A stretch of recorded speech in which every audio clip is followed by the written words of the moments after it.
2019 ఎన్నికల్లో 23 సీట్లతోటి ఘన విజయం సాధించిన తెలుగుదేశం అని చెప్పుకునే విధంగా ఉంది. రైట్. రవికిరణ్ గారు ఏమంటారు?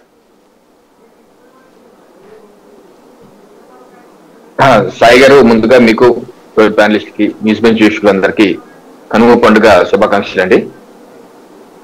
ఓకే, చంద్రబాబు నాయుడు గారి మీద ఏదైతే కేసు, స్కిల్ కుంభకోణం కేసు మీద ఆ రోజు సెప్టెంబర్ 9వ తారీఖు ఏసీబీ కోర్టులో విచారణ జరిగి అతను రిమాండ్ పంపించడం జరిగింది.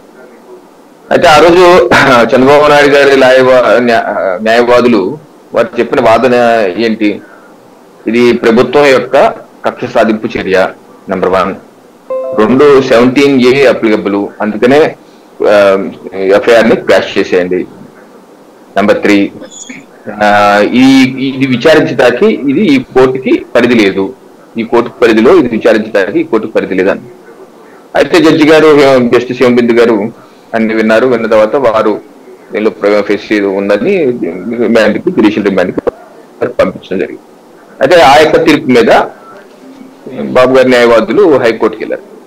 హైకోర్టులో కూడా వారు అడిగింది ఏంటి, మళ్ళీ అదే, ఇది రిమాండ్ రిపోర్టు ఏదైతే లోవర్ కోర్టులు ఇచ్చారో దాన్ని, అది ఇల్లీగల్, దాన్ని క్యాష్ చేసేయండి. 2, మళ్ళీ ఇది ప్రభుత్వ కక్ష సాధింపు చర్య. 3, ఇది 17A విరుద్ధం, కాబట్టి ఇది క్యాష్ చేసేయండి అని చెప్పి ఆ రోజు జడ్జి గారు కూడా అన్ని లేదు అని చెప్పేసి బాబు గారి పిటిషన్ ని డిస్మిస్ చేయడం జరిగింది. ఆ తర్వాత సుప్రీంకోర్టుకు వెళ్ళారు. సెప్టెంబర్ 23 అనుకుంటా. ఆ సుప్రీంకోర్టుకు వెళ్ళినప్పుడు సుప్రీంకోర్టులో సుమారుగా 2-3 వారాల వరకు వాదనలు జరిగాయి.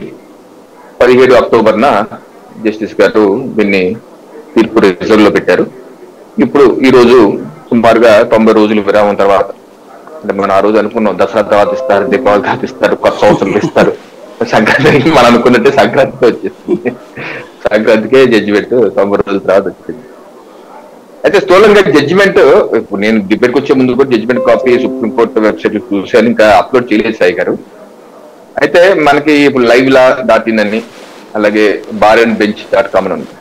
ఇది అథెంటికేటెడ్ వెబ్సైట్స్. ఏదైతే వడ్డిస్తారు, జడ్జి గారు ఇచ్చే తీర్పులు ఏదైతే చదివారో అన్ని దాంట్లో ఇస్తారన్నమాట.